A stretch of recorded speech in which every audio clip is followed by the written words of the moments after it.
Good evening everyone. आज हम लोग चलते हैं बायोलॉजी के सेकेंड चैप्टर पे, जिसका नाम है control and coordination. Control and coordination.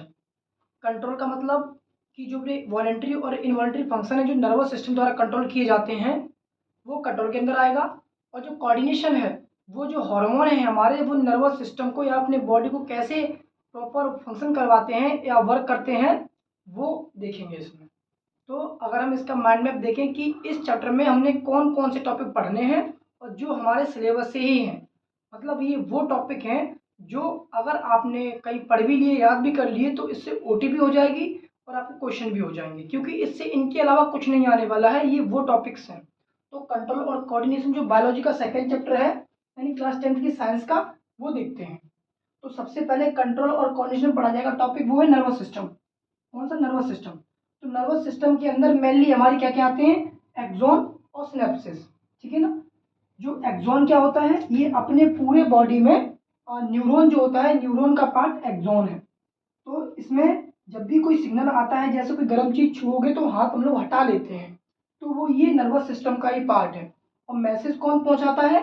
वो सिनेप्सिस, यानी दो एक्सॉन के बीच में या दो न्यूरॉन के बीच में जो केमिकल का काम करता है मैसेज भेजने का, वो है सिनेप्सिस। तो इसे केमिकल मैसेंजर कह सकते हैं तरीके से। ठीक है। फिर सेकेंड टॉपिक है रिफ्लेक्स एक्शन।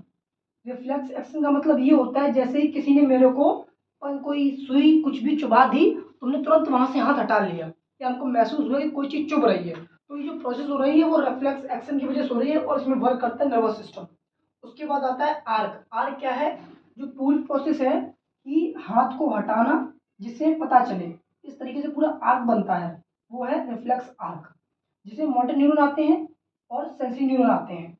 सेंसरी न्यूरॉन से पता यही चलता है कि कोई चीज टच हुई है, और मोटर न्यूरॉन वो मैसेज स्पाइनल कोर्ड तक पहुंचाते हैं और वापस रिटर्न लाते हैं, जिससे पता चलता है हमें। ठीक है। तो एक टॉपिक ये, जिसमें एक्सॉन का डायग्राम देख लेना, सिनेप्सिस की डिफाइन देख लेना, और रिफ्लेक्शन एक्शन और आर्क की डिफाइन। ठीक। थर्ड टॉपिक है जो हमने पीछे बनाया था, human brain, fore brain, midbrain, hind brain. ये ह्यूमन ब्रेन के 3 पार्ट हैं, जिसमें फोर ब्रेन होगा, mid brain, hind brain. Fore brain में हमारा सेरिब्रम आएगा और हिंड ब्रेन में हमारा सेरिबेलम आएगा, जो हमारे पूरे बॉडी के एक्टिविटीज को कंट्रोल करके रखता है कि लर्निंग हो, कुछ भी हो, रीजनिंग वाली चीजें हो, वो याद करने वाली मेमोरी वाली चीजें हो, वो ह्यूमन ब्रेन में आती हैं। फिर 1 2 3, फिर चौथा जो टॉपिक है हमारा, वो है प्लांट हार्मोन। इसमें सिर्फ आपको प्लांट हार्मोन की डिफाइन देखनी है, और ऑक्सीजन का काम, साइटोकाइन का काम, जिबरलिन का काम। ये हार्मोन होते हैं जिसकी वजह से प्लांट ग्रोथ करता है, उसमें फ्लावर आते हैं या पत्तियां झड़ जाती हैं, वो सब यही वर्क करते हैं। इसमें मात्र 3 जो ये हैं, इनको केवल आपको देखना है यूजेस, इनके क्या क्या यूजेस हैं। फिर इसके बाद टॉपिक है एनिमल हार्मोन। जो हमारे हार्मोन हैं उनको देखेंगे। तो सबसे पहले हमारा एनिमल हार्मोन में पिट्यूटरी ग्लैंड, जो हमारे ब्रेन में पाई जाती है, इससे हार्मोन निकलते हैं, ग्रोथ हार्मोन।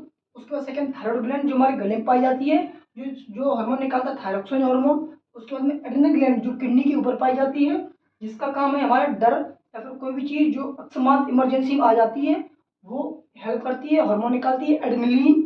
उसके बाद है एनिमल हार्मोन में सेक्स हार्मोन, जो टेस्टिस और ओवरीज निकलते हैं, जिससे गैमीट या फिर स्पर्म ओवा का फॉर्मेशन होता है और मेंस्ट्रुअल साइकिल को कंट्रोल रखा जाता है। तो मात्र ये 6 टॉपिक ऐसे हैं, 5 टॉपिक, जो अगर आपने कवर कर लिए तो आपका जो ये टॉपिक है ये क्लियर हो जाएगा और इसमें कोई समस्या नहीं आएगी। और ये सीबीएसई हो या फिर एमपी बोर्ड हो, उसकी एनसीईआरटी को नज़र रखते हुए ये माइंड मैप बनाया गया है। तो फिर एक बार रिपीट में देख लो। नर्वस सिस्टम में axon, synapsis, reflex action and reflex arc. Human brain में forebrain, midbrain, hindbrain, इसका डायग्राम और काम। प्लांट हार्मोन में 3 हार्मोन के नाम प्लस इनके काम। उसके बाद एनिमल हार्मोन में ये ग्लैंड्स, और इसमें एक और ग्लैंड जो बाकी है वो है पैनक्रियाटिक ग्लैंड। क्या? पैनक्रियाटिक ग्लैंड या पैनक्रियास ग्लैंड। इसको मिक्स ग्लैंड कहते हैं क्योंकि ये एक्सोक्राइन इंडोक्राइन दोनों काम करती है। इससे एक हार्मोन निकलता है इंसुलिन, जो क्लास 10th में है, जिसका काम है ब्लड शुगर लेवल को कंट्रोल रखना। तो ये एक माइंड मैप था, इसको आप लोग बना लीजिएगा और यही टॉपिक को याद करना, इनसे ज़्यादा मत करना। आपका इस चैप्टर से 6 नंबर का आता है, उसमें से 5 मार्क्स आपके आराम से आ जाएंगे। ठीक, आज के लिए यही। फिर नेक्स्ट में चलते हैं चैप्टर 3 की तरफ नेक्स्ट वीडियो में। तब तक के लिए आप लोग अच्छे से पढ़ते रहिए। Thank you class.